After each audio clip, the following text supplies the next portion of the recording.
আসসালামু আলাইকুম রহমতুল্লাহি ওবরকাতুহু। সুপ্রিয় দর্শক শ্রোতা, আশা করি আপনারা আল্লাহর রহমতে সবাই ভালো আছেন। আজ আমার আলোচনার বিষয় কবি মির্জা গালিব। কবি মির্জা গালিব কবি মির্জা গালিবকে আপনারা অনেকেই চিনেন। মূলত যারা কবিতা ও সাহিত্যপ্রেমী মানুষ, যারা সাহিত্য সংস্কৃতির খবর রাখেন, সাহিত্য চর্চা করেন, কবিতা নিয়ে ঘাটাঘাটি করেন, যে কবিতার প্রতি যাদের মুগ্ধতা আছে তারা কম বেশি সবাই মির্জা গালিবকে চিনেন। এবং বর্তমান সোশ্যাল মিডিয়ার যুগে মির্জা গালিবকে চিনে না এরকম মানুষ খুবই কমই আছে। তার কারণ আমাদের এই সোশ্যাল মিডিয়ার ফেসবুকের বিভিন্ন আইডিতে মির্জা গালিবের অনুবাদকৃত বিভিন্ন তার যে উক্তিগুলো, পংক্তিগুলো, কবিতার চরণগুলো বেশ জনপ্রিয়। অনেকে তার এই উক্তিগুলো তারা শেয়ার করে থাকে। বেশ কিছু বোমবাস্টিং তার বিভিন্ন উক্তি আছে, বেশ আকর্ষণীয় আনকমন কিছু উক্তি তার রয়েছে। যেমন আমরা এরকম ফেসবুকে আমরা দেখে থাকি, মির্জা গালিব নিজের চেহারা পরিষ্কার না করে আজীবন আয়নাটা পরিষ্কার করে গেলে, তাহলে আমরা নিজেদের চেহারা কি অবস্থাটা না দেখে চেহারা পরিষ্কার না করে আয়না পরিষ্কার করতে থাকি। অর্থাৎ আমরা আমাদের নিজেদের স্বভাব চরিত্র পরিবর্তন না করে অন্যকে পরিবর্তন করতে চাই, এটাই বুঝাতে চাই। তার আরও একটা বোমবাস্টিং একটা মন্তব্য, ওদের পৃথিবীতে যত সত্য কথা বলা হয়ে থাকে তা শরাবের পেয়ালা ছুঁয়ে সত্য কথা বলা হয়ে থাকে, আর অধিকাংশ মিথ্যে কথা বলা হয়ে থাকে ধর্মগ্রন্থ ছুঁয়ে। এই ধরনের কথা মূলত মির্জা গালিবই বলতে পারে, যেহেতু তিনি মির্জা গালিব, অন্য কেউ বললে খবর আছে। তাই মির্জা গালিব অসাধারণ প্রতিভাবান এবং সূক্ষ্ম দর্শন বুদ্ধিমত্তার অধিকারী। তিনি অত্যন্ত ভাবুক, চিন্তাশীল, সূক্ষ্ম বুদ্ধির একজন দার্শনিক ছিলেন। তিনি কবি হওয়ার পাশাপাশি তিনি একজন আসলে দার্শনিক, চিন্তাশীল, গভীর চিন্তাশীল একজন দার্শনিক বলা যায় তাকে। তো এই মির্জা গালিবকে নিয়ে আজকে আমাদের আলোচনা। আমি যদিও বা কবি সাহিত্যিক নই, তারপরে মির্জা গালিবকে নিয়ে কিছু আলোচনার লোভ আমি সামলাতে পারছি না। কবিতার প্রতি, সাহিত্য সংস্কৃতির প্রতি আমারও কিছুটা দুর্বলতা আছে। গালিবের কবিতাগুলো আমারও ভালো লাগে, তার লেখনীগুলো, তার উক্তিগুলো, তার যে বুদ্ধিদীপ্ত তার যে উক্তি, তার পংক্তিমালা, আকর্ষণীয় পংক্তিমালা, এগুলো আমার খুবই ভালো লাগে। যার কারণে মির্জা গালিবকে নিয়ে আজকে আমাদের সামান্য আলোচনা। মির্জা গালিব ভাঙ্গা সাম্রাজ্যের অবিনাশী কবি ও দার্শনিক। আকাশে যখন ভাঙ্গা মুঘল সাম্রাজ্যের সূর্য অস্তমিত প্রায়, শহর দিল্লির অলিতে গলিতে তখন এক নতুন সুর জেগে রয়। কলম যার তলোয়ারের চেয়েও ধারালো আর তীক্ষ্ণ, বিশাল সিন্ধু মন্থন করে যিনি গড়েছেন কাব্যের রত্ন, তিনি মির্জা আসাদুল্লাহ বেগ খান গালিব। তিনি কেবল শব্দ নিয়ে খেলা করা কোনো কবি ছিলেন না, বরং তিনি ছিলেন একাধারে বিদ্রোহী, প্রেমিক এবং এক তীক্ষ্ণদর্শী দার্শনিক। তিনি এক হাতে ধরেছেন সুরা, অন্য হাতে শোক। তার শায়েরিতে আজও একই সাথে কাঁদে আর হাসে তামাম ইহলোক।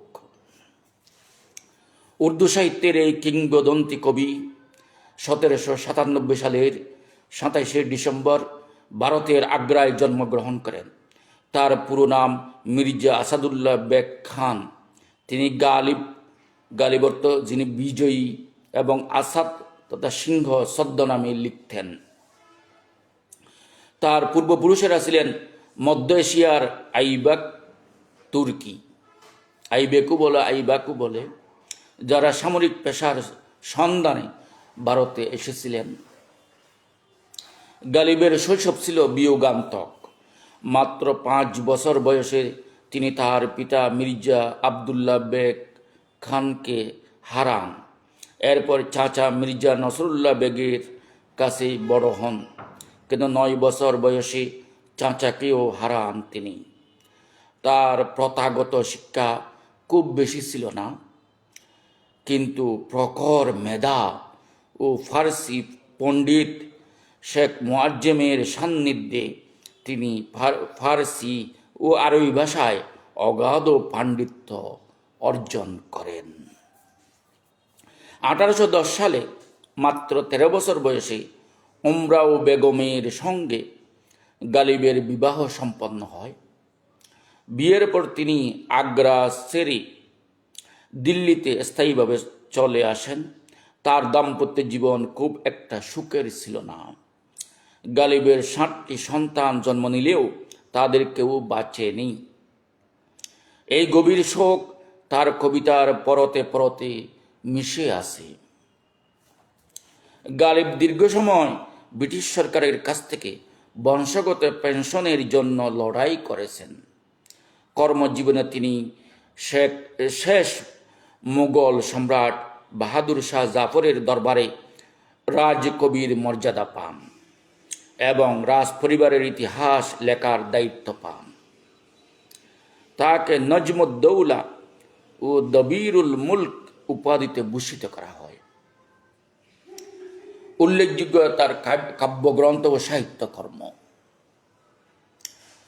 দিওয়ানে গালিব, এটা উর্দু ভাষায়, এটি তার সবচেয়ে জনপ্রিয় কাব্যগ্রন্থ।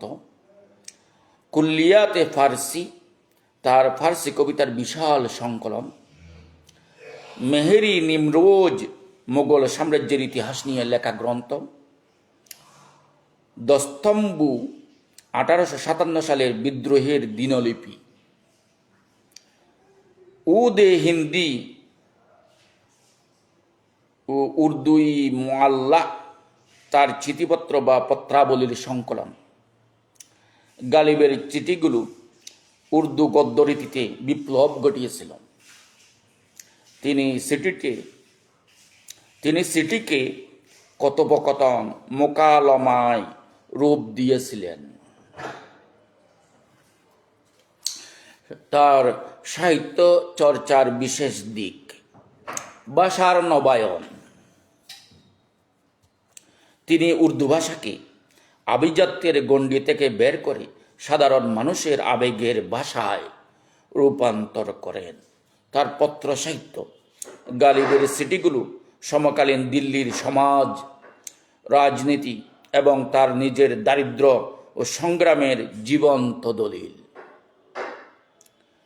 ফার্সি অনুরাগ, তিনি নিজেকে সবসময় ফার্সি ভাষার কবি হিসেবে শ্রেষ্ঠ মনে করতেন। জীবন দর্শন ও দর্শনের গভীরতর দিক। অস্তিত্ববাদ, গালিব মানুষের অস্তিত্ব নিয়ে প্রশ্ন তুলেছেন। আশাবাদ ও নিরাশা, তিনি চরম কষ্টের মাঝেও রসিকতা করতে জানতেন। মুক্ত চিন্তা, তিনি মন্দির মসজিদের প্রচলিত ধারণাকে দার্শনিক চ্যালেঞ্জ ছুড়ে দিতেন। তার জীবনের বিতর্কিত অধ্যায়। সুরাপান ও কারাবরণ, গালিব মদ্যপানের প্রতি আসক্ত ছিলেন এবং জুয়া খেলার অপরাধে তাকে একবার কারাবরণ করতে হয়েছিল। ধর্মীয় বিতর্ক, তিনি প্রথাগত রীতিনীতি মানতেন না, যা তৎকালীন কট্টরপন্থীদের তোপের মুখে পড়ত। ফার্সি বনাম উর্দু, তিনি উর্দু কাব্যকে তার প্রতিভার কেবল একটি সামান্য অংশ বলে গণ্য করতেন। তার বিখ্যাত পংক্তিমালা ও চিন্তাধারাসমূহ, যেই পংক্তিমালায় যে কবিতার চরণসমূহে তার বিভিন্ন চিন্তাধারা, বিক্ষিপ্ত দৃষ্টিভঙ্গি প্রতিফলিত হয়েছে, এরকম আমরা কিছু তার প্রসিদ্ধ কিছু কবিতার পংক্তি, কবিতার চরণ আমরা এখানে উর্দু ভাষায় উদ্ধৃত করব। তার যে চিন্তাধারাগুলো ছিল, তার যে দৃষ্টিভঙ্গি, তার যে দর্শন, এখানে এই বিষয়গুলো এখানে প্রতিফলিত হয়েছে তার এই কবিতায়, এই নির্বাচিত পংক্তিমালার মধ্যে। জীবনের অনিশ্চয়তা ও দুঃখ নিয়ে তিনি লিখেছেন, কয়েদে হায়াত ও বন্দে গম আসল মে दोनों एक है। कईद हयात व बंदे गम असल में दोनों एक हैं। मौत से पहले आदमी गम से नजात पाए क्यों? জীবনের বন্দি দশা আর দুঃখের বাঁধন আসলে একই মুদ্রার এপিঠ ও পিঠ। মৃত্যুর আগে মানুষ দুঃখ থেকে মুক্তি পাবে কেন? সংকীর্ণ ধর্মীয় চিন্তার ঊর্ধ্বে এ বিষয়ে তিনি লিখেছেন, হাম মুআখদ হে হামারা খেশ হে তর্কে রুসুম मिल्लती जब मिट गई अज्जाए ईमान हो गई। हम मुआहिद है हमारा खेश है तर्की हमारा किश है तर्क रसूम मिल्लती जब मिट गई अज्जाए ईमान हो गई। আমি একেশ্বরবাদী, আমার ধর্ম হলো যাবতীয় প্রথা ত্যাগ করা। যখন সব ধর্মমত বিলীন হয়ে যায় তখনই তা প্রকৃত বিশ্বাসের অঙ্গ হয়ে ওঠে। মানুষের আকাঙ্ক্ষা ও অতৃপ্তি নিয়ে তিনি লিখেছেন, হাজারোं হাহেশে ऐसी के हर हाहेश पे दम निकले। हजारों हाहेशे ऐसी के हर हाहेश पे दम निकले। बहुत निकले मेरे अरमा लेकिन फिर भी कम निकले। হাজারো এমন আকাঙ্ক্ষা যে প্রতিটি পূরণ হতে প্রাণ বেরিয়ে যায়। হাজারো এমন আকাঙ্ক্ষা যে প্রতিটি পূরণ হতে প্রাণ বেরিয়ে যায়। আমার অনেক বাসনা পূর্ণ হয়েছে, তবুও মনে হয় অনেক কম হয়েছে। অস্তিত্ব ও দর্শন নিয়ে তিনি লিখেছেন, নতা কুস্তু খোদাতা নতা কুস্তু খোদাতা कुछ न होता तो खुदा होता। दबुआए मुझको दबोया मुझको होने ने दबोया मुझको होने ने न होता मैं तो क्या। नता कुछ तो खुदा था, कुछ न होता तो खुदा होता। दबोया मुझको होने ने न होता मैं तो क्या। যখন কিছু ছিল না তখন খোদা ছিলেন, কিছু না থাকলেও তিনি থাকতেন। আমার অস্তিত্বই আমাকে ডুবিয়েছে। আমি না থাকলে আর কি ক্ষতি হতো? আমি কেন আসলাম? আমি যদি আমার অস্তিত্বই যে দুনিয়াটা না হইতো, বা এমন দুনিয়ার কি বা ক্ষতি হতো? প্রেম ও হৃদয়ের বেদনা এ সম্পর্কে তিনি লিখছেন, দিলে নাদা তুঝে হুয়া কিয়া হে, দিলে নাদা তুঝে হুয়া কিয়া হে, আখির ইস দর্দ কি দাওয়া কিয়া হে। ওরে অবুঝ মন তোর কি হয়েছে? এই বেতার শেষ ওষুধটাই বা কি? খোদার প্রতি তার অভিমান, খোদার প্রতি অভিমান করে তিনি বলছেন, जब के तुझ बिन नहीं कोई मौजूद, जब के तुझ बिन नहीं कोई मौजूद, फिर ये हंगामा आए खुदा क्या है। जब के तुझ बिन नहीं कोई मौजूद, फिर ये हंगामा आए खुदा क्या है।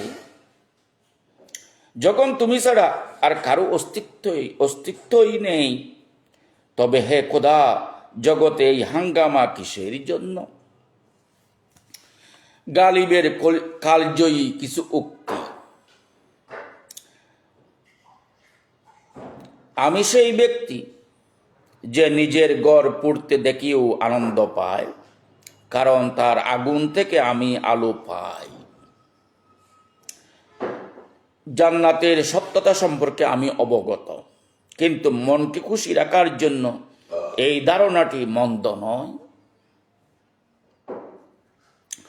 মানুষ হওয়ার চেয়ে কঠিন কাজ আর নেই। এমনকি মানুষের পক্ষে মানুষ হওয়াও দুষ্কর। 1869 সালের 15 ফেব্রুয়ারি এই মহান কবির জীবন অবসান ঘটে। দিল্লির নিজামুদ্দিন আউলিয়ার দরগার কাছেই তাকে সমাহিত করা হয়। তার সমাধিটি আজও বিশ্বজুড়ে সাহিত্যপ্রেমীদের জন্য এক পবিত্র তীর্থস্থান। মির্জা গালিব কেবল একজন কবি ছিলেন না, তিনি ছিলেন একজন স্বপ্নদ্রষ্টা ও মুক্তমনা দার্শনিক। মুঘল আভিজাত্যের পতন এবং ব্রিটিশ শাসনের উত্থানের সন্ধিক্ষণে দাঁড়িয়ে তিনি জীবনের যে গভীর সত্যগুলো উচ্চারণ করেছেন তা আজও প্রাসঙ্গিক। গালিব মরেও অমর, কারণ যতক্ষণ মানুষের হৃদয়ে প্রেম, বিদ্রোহ আর বিরহ থাকবে, গালিব তার গজলের মাধ্যমে প্রতিটি মানুষের নিঃশ্বাসে বেঁচে থাকবেন। তার সেই অমর পংক্তি দিয়ে শেষ করছি। है और भी दुनिया में सुखनवर बहुत अच्छे, कहते हैं कि गालिब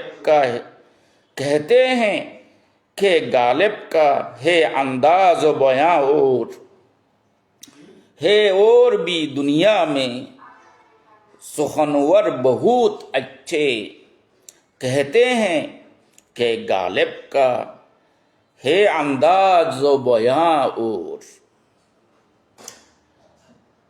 হবে আরো কতই কবি দুনিয়ায় জানি, গালিবের বলার ধরন সে তো এক অনন্য বাণী। হবে আরো কতই কবি দুনিয়ায় জানি, গালিবের বলার ধরন সে তো এক অনন্য বাণী। সবাইকে ধন্যবাদ। আসসালামু আলাইকুম ওয়া রাহমাতুল্লাহি ওয়া বারাকাতুহু।